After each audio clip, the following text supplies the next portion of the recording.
এক ওয়াক্ত নামাজ পড়ে না। খোদার 365 দিন, একটা বছরে কোনো দিন যে ছেলেটা ফজরের নামাজ পড়লা না, তুমি কোন মার ঘরে জন্ম নিলা?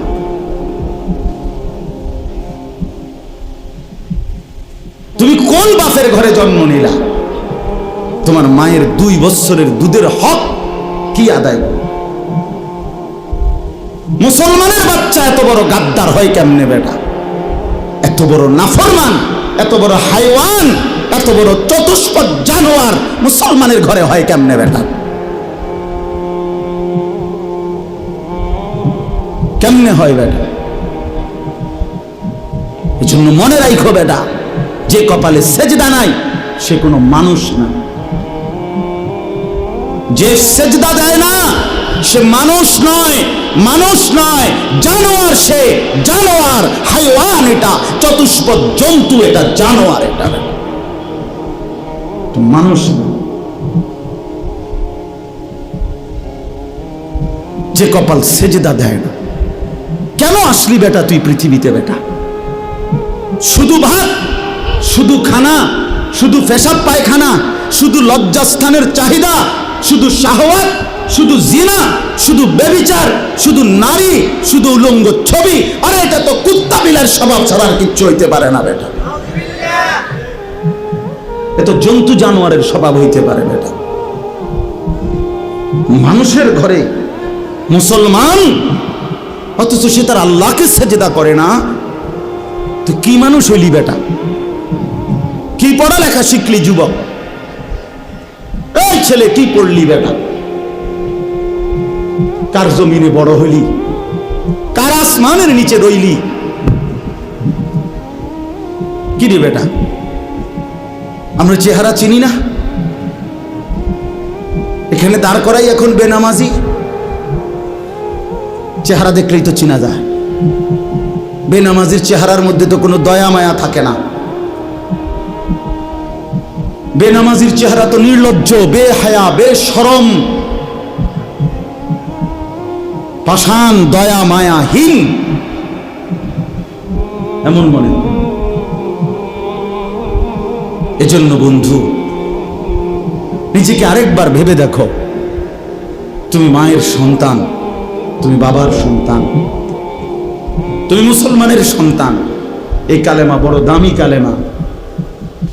আমি 72 বছর বয়স্ক, 72 বছর বয়স বুড়া চাচা, এরকম একজন বয়স্ক লোককে গত আগস্ট মাসে কালেমার দাওয়াত দিছিলাম। উনি হিন্দু। 2.5 ঘন্টা ওনারে বুঝাইছিলাম, বলছিলাম, কিন্তু উনি এটা বলে যে ঈশ্বর অদ্বিতীয়, ঈশ্বরের কোনো অংশীদার নাই, আমি প্রতিমা পূজা করি না। উনি এই কথাটা বলে, কিন্তু উনি কালেমা। আমি বললাম, চাচা, আমাদের সাথে আরো আলেমা ছিল, চাচা আপনি এই কথাটাই বলেন, এই কথাটাই বলেন, এটাই কালেমা। আপনি যেটা বিশ্বাস করেন এই কথাটা মুখে বলেন না, কালেমা আরবিটা বলেন, লা ইলাহা ইল্লাল্লাহু মুহাম্মাদুর রাসূলুল্লাহ, এটা বলেন। কত অনুরোধ করলাম, কামসি পর্যন্ত, বিশ্বাস করেন চাচার মুখ দিয়ে এই কথাটা বাইর করতে পারলাম না। কয় না, আমি এটা পড়তাম না। তখন আমি আমার সাথীদেরকে বললাম, হ্যাঁ এবার 72 বছর বয়স্ক একজন মুরব্বী, 72টা বছর জীবন পার হয়ে গেছে, অথচ তার জবান দিয়ে একটাবার কালেমা উচ্চারণ করল না। আর আল্লাহ তাআলা সেই কালেমা আমাদেরকে কত হাজারবার বলার তৌফিক দিছে। কত বড় নিয়ামত, কত বড় সৌভাগ্য যে আমি এক মুসলমান মায়ের ঘরে জন্ম নিছি, আমি এক মুসলমান বাবার ঘরে জন্ম নিছি। আমাদের কি যোগ্যতা ছিল? আমাদের কোনো যোগ্যতা ছিল এখানে? শুধুই কার দয়া? এত বড় দয়া যে আল্লাহ করলেন, এত বড় মায়া যে আল্লাহ করলেন, নিজে আল্লাহ পছন্দ করে আমারে ঈমান দিলেন, ঈমানদারের ঘরে জন্ম দিলেন, মুসলমানের পরিচয়টুকু দিলেন, মুমিনের পরিচয়টুকু দিলেন। সেই আমি কেমনে আল্লাহর নাফরমানি করি? রাসূলুল্লাহ সাল্লাল্লাহু আলাইহি ওয়াসাল্লাম তিনি বলছেন যে আমি আসার পরে যদি আজ মুসা নবী জীবিত থাকতো, ঈসা নবী জীবিত থাকতো, নবীজি বলেন তারা দুইজনেও আমি মুহাম্মদের অনুসরণ করা ছাড়া তাদের কোনো উপায় থাকতো না। গোটা পৃথিবীতে আল্লাহ নবী সাল্লাল্লাহু আলাইহি সাল্লাম পরিষ্কার বলছেন আমার আবির্ভাবের পরে আর পৃথিবীর কোনো ধর্ম নাই, ধর্ম শুধু একটাই, আমার মাধ্যমে আল্লাহ তাআলা ইসলামের নাম হিসাবে যেই কালেমা, যেই ধর্ম, যেই বিধান আল্লাহ দিয়েছেন আগামীর ইসরাফিলের ফু পর্যন্ত এটাই বিধান, এটাই কালেমা, এটাই ঈমান, এটাই পরিচয়, এটাই জান্নাত লাভের একমাত্র রাস্তা। তো সেই পরিচয়টা আল্লাহ আমাদেরকে দিয়েছেন। আলহামদুলিল্লাহ আমরা নিজেদেরকে মুসলমান বলি ভাইয়া, তো তুমি আমি মুসলমান বলো, ভোটার আইডি কার্ডের মধ্যে, জন্ম নিবন্ধন সনদে, পাসপোর্টে, সব জায়গায় আমরা নিজেদেরকে মুসলমান পরিচয় দেই, আমাদের ধর্ম ইসলাম আমরা লেখি, তা আমরা কেন সেজদা করব না? আমরা কেন নামাজ পড়ব না ভাইয়া? আমরা কেন রাসূলুল্লাহ সাল্লাল্লাহু আলাইহি সাল্লামের সুন্নাতের অনুসরণ করব না কেন? এর চাইতে বড় দুর্ভাগ্য আর কি? অনেক ছেলে, এই জন্য অনেক যুবক ভাই, সবার কাছে অনুরোধ করলাম ভাইয়া, আমার হাত জোর করা অনুরোধ, সেজদা করো, নামাজ পড়ো। সেজদা না করলে কোরআন শরীফে আছে সেজদা যদি না করে তো ইবলিস তার পরিচয় 1 ঘন্টা আগেও তারে কোনো ইবলিস কইতো না, শয়তান বলতো না, তার নাম ছিল মুআল্লিমুল মালাইকা। এই যারে এখন ইবলিস বলে তার আগে পরিচয় ছিল সে ছিল ফেরেশতাদের শিক্ষক, সে ছিল জিন, কোরআন শরীফে আছে, সে ছিল ফেরেশতাদের টিচার। কিন্তু যখনই একটা সেজদা করে নাই, আদম আলাইহিস সালামকে সেজদা করতে বলছে আল্লাহ, তো কয়টা সেজদা করে নাই? একটা সেজদা না করার কারণে তার পরিচয় হয়ে গেল পরবর্তী মিনিট থেকে শয়তান। তাহলে এই জন্য শয়তানকে কেন শয়তান বলা হইল? সেজদা না করার কারণে। কথা বলেন না কেন? এই জন্য সেজদা না করলে শয়তান হয়, ইবলিস হয়, মরদুদ হয়, অভিশপ্ত, মালউন, লানতের যোগ্য, রাজিম, ঘৃণিত। এই জন্য ভাইয়া তুমি কোনোভাবে দামি হইতে পারবা না, দামি হইতে পারবা না। সেজদাবিহীন দামি হয় না। দুনিয়া তুমি আল্লাহর নাফরমানি করে যা ভোগ করতেছ, আলহামদুলিল্লাহ আমরাও আল্লাহর হুকুম মাইনা দুনিয়া তা ভোগ করতেছি। এই বাজার, ব্যবসা, দোয়ান, ভাত, মাছ, চাল, ডাল, বউ, বাচ্চা, স্ত্রী, সন্তান, সংসার, ফাঙ্গাস, তেলাপিয়া, ধন্যভাতা, কাঁচামরিচ, ফার্মের মুরগা, কক মুরগা, খাট, পালং, সোফা, ফার্নিচার, ফ্রিজ, এসি, হ্যাঁ, টাইলস, এটা আমরা যারা সেজদা দেই এটি আমরার কাছে আছে। কথা বলে না কেন? তুমি আলগা কি ভোগ করে লাইলা? তুমি আল্লাহর নাফরমানি কইরা সারাদিন মোবাইল টিপা আমাকে রাইতে লিখি শান্তির দেশে থাও নাকি? তো আর কি তা? তো তুমি বেকুব আর কিতাব মানে বেশতি কি? হ্যাঁ, বেশতি কি? শুধু শুধু ধোকা, শুধু ধোকা, শুধু বোকামি করলো, ধোকা খায়। দুনিয়া এমনি মিলে যায়, দুনিয়া এমনি মিলে যায়। আল্লাহ পাক কোরআনে ওয়াদা দিয়েছেন, আমি যাকে বানাইছি তার দুনিয়ার রিজিক আমি দেবই দেব। এই জমিনে যত কিছু আমার বিচরণশীল মখলুক, আল্লাহ বলেন ওয়ামা মিন দাব্বাতিন ফিল আরদি ইল্লা আলাল্লাহি রিজকুহা, সকলের রিজিকের দায়িত্ব আমি আল্লাহ আমার কাঁধে তুলে নিলাম। তাফসীরের মধ্যে আছে হযরত মুসা আলাইহিস সালাম একদিন আল্লাহ তাআলাকে জিজ্ঞেস করলেন, আল্লাহ আপনার সমস্ত সৃষ্টি ছোট বড় সকলের রিজিকের কথা আপনার মনে থাকে, মনে রাখতে পারেননি। তো আল্লাহ তাআলা বললেন, মুসা তোমার সামনে একটা বড় পাথর আছে, এই পাথরটার মধ্যে তোমার হাতের লাঠিটা দিয়া বাড়ি দাও। মুসা আলাইহিস সালাম বাড়ি দিলেন, পাথরের একটা অংশ ভাঙ্গা পড়ছে। আচ্ছা আবার মারো, আবার মারলেন, আরেকটা অংশ ভাঙছে, আবার মারো, আবার মারলেন, পাথরের একটা অংশ ভাঙছে। 4 বার পাথরটাতে আঘাত করলেন। আঘাত করার পরে এরপরে পাথরটার ভিতর থেকে একটা ছোট্ট পোকা, একদম পিচ্ছি, মুখে একটা সবুজ গাছের পাতা কুটকুট করে কামড়াইতেছে, খাইতেছে। এই অবস্থায় এই পাথরটার ভিতর থেকে এই পোকাটা নিচে পড়ছে। আল্লাহ তাআলা বললেন, মুসা ওই পোকাটা কি বলে কান পাইতে একটু শোনো। তাফসিরে রুহুল মাআনিতে আমরা পড়ছি, আরবি তাফসিরে। তো ছোট্ট পোকাটা মুসা আলাইহিস সালাম শুনতে পেলেন। ছোট্ট পোকাটা পড়ছে, সুবহানা মান ইয়ারানি ওয়া লা ইয়ানসানি। আমি আমার সেই মাওলার প্রশংসা করছি যিনি আমাকে প্রতিনিয়ত দেখছেন, আমাকে একবারও ভুলেন নাই। তো মুসা আলাইহিস সালাম বুঝলেন আল্লাহ তাআলা এতটা পাথরের ভিতরে এই ছোট্ট পোকার মুখে সবুজ গাছের পাতা যিনি পৌঁছাইতে পারেন, তিনি তার গোটা সৃষ্টির রিজিক ঠিকই পৌঁছাইতে পারেন। এই জন্য বন্ধু আমার, বাপ আমার, সবার কাছে অনুরোধ করছি, আমি শক্ত কথা বলছি, রাগ হইয়েন না, বিবেক জাগাবার জন্য বলছি, ঝগড়ার জন্য বলি নাই। কেন আমরা নামাজ পড়বো না? কেন নামাজ পড়বো না? রাসূলুল্লাহ সাল্লাল্লাহু আলাইহি সাল্লামের ভালোবাসার দাবি, মহব্বতের দাবি এটা, আল্লাহকে সিজদা করা। রাসূলুল্লাহ সাল্লাল্লাহু আলাইহি ওয়াসাল্লাম ইন্তেকালের পূর্ব মুহূর্তে আম্মাজান আয়েশা রাদিয়াল্লাহু তাআলা আনহাকে ওনার বুকের মধ্যে মাথা রাখা অবস্থায় নবীজি ইন্তেকাল করছিলেন।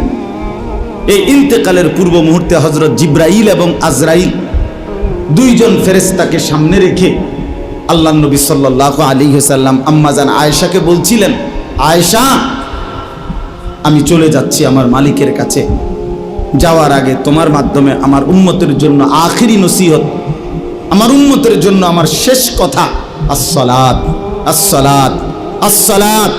আমার উম্মতকে বইল নামাজ ঠিক রাখতে, নামাজ ঠিক রাখতে, নামাজ ঠিক। আমার বাপ, কোনো বাবা যদি মৃত্যুর পূর্বে কিছু ওসিয়ত করে, সন্তান যত পাষাণী হোক না কেন, সে তার মৃত্যু পথযাত্রী বাবার ওসিয়ত পালন করে।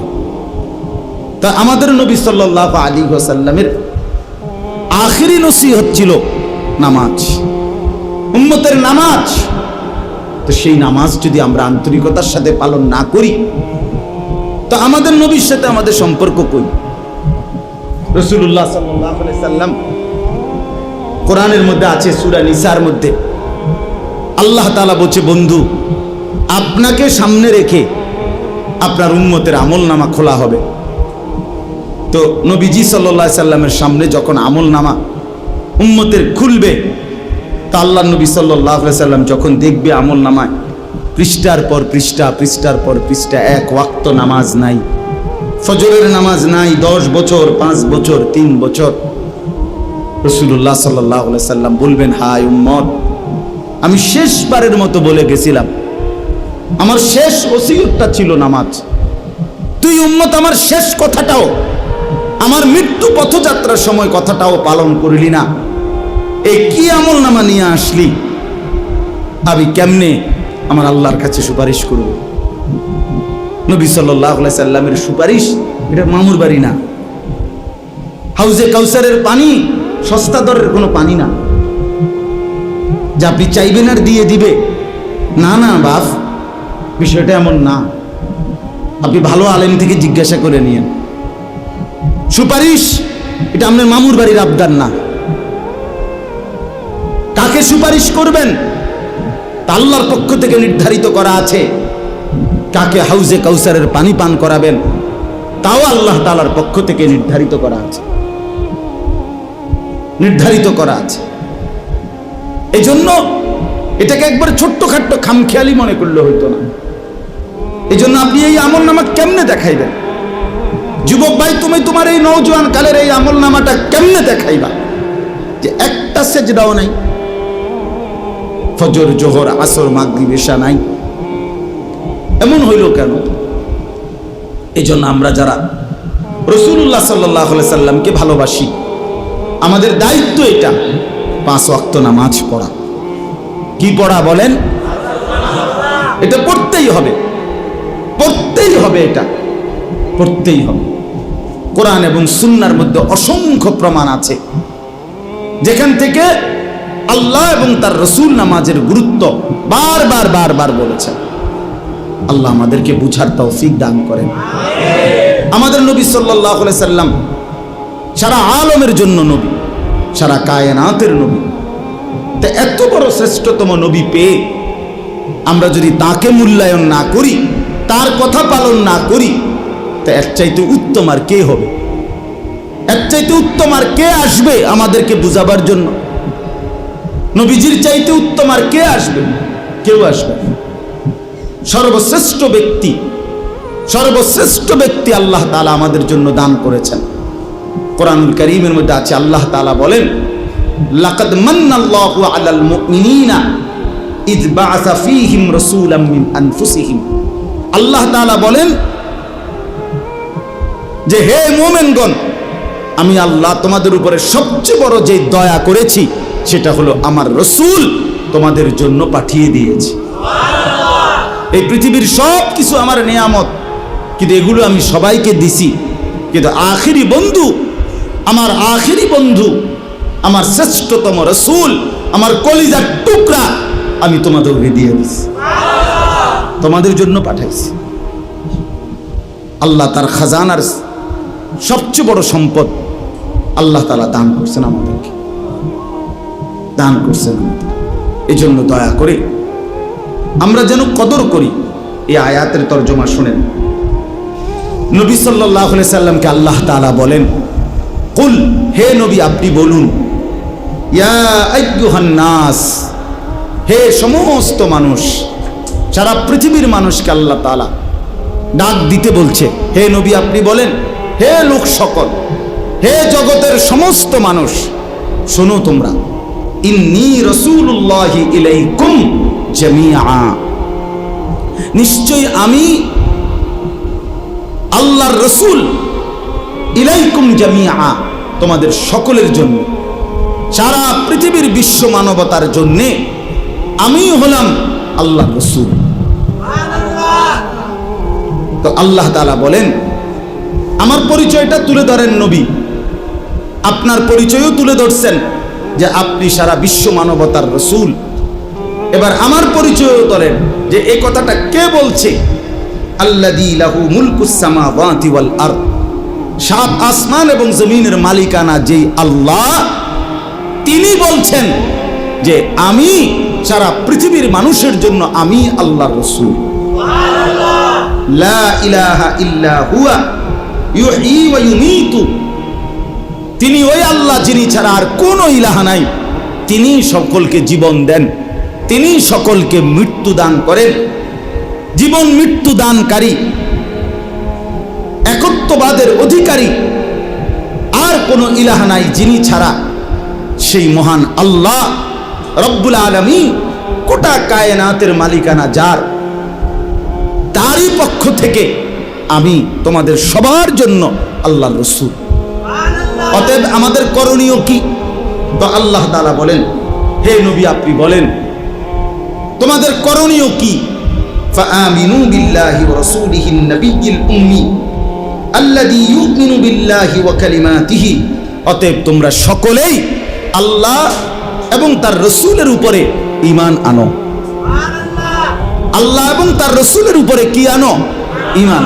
রাসূলের কয়েকটা পরিচয় বলছে যে তিনি আল্লাহর রাসূল, আন-নবী তিনি আল্লাহর নবী, আল উম্মি তিনি দুনিয়াবি পড়ালেখা থেকে মুক্ত, যা বলছেন সরাসরি শুধুমাত্র আল্লাহর কাছ থেকেই বলছেন। আল্লাযী ইউমিনু বিল্লাহি ওয়া কালিমাতিহি, যিনি আল্লাহর সমস্ত কথা এবং আল্লাহর উপরে পরিপূর্ণ ঈমান রাখতেন। নবীজি আল্লাহ তাআলার সকল হুকুম পালন করছেন কিনা? কথা বলেন না। আল্লাহ তাআলার প্রতি পূর্ণ ইয়াকিন রাখতেন কিনা? তো আল্লাহ বলেন, যিনি রসূল, যিনি নবী, যিনি দুনিয়াবি পড়ালেখা থেকে মুক্ত, যিনি আল্লাহর উপরে পূর্ণ ঈমান রাখতেন, যিনি আল্লাহর সমস্ত কথা মানতেন, সেই প্রিয়তম রসূলের উপরে তোমরা সকলেই ঈমান আনো। এরপরে বলেন ওয়াত্তাবিউহু, এই আমার কথা শেষ, আর এই কথাটাই বুঝেন। আল্লাহ তাআলা বলেন তোমরা সকলেই শোনো, দুই কথা, এক হলো আমার রসূলের উপরে ঈমান আনো, আর দ্বিতীয়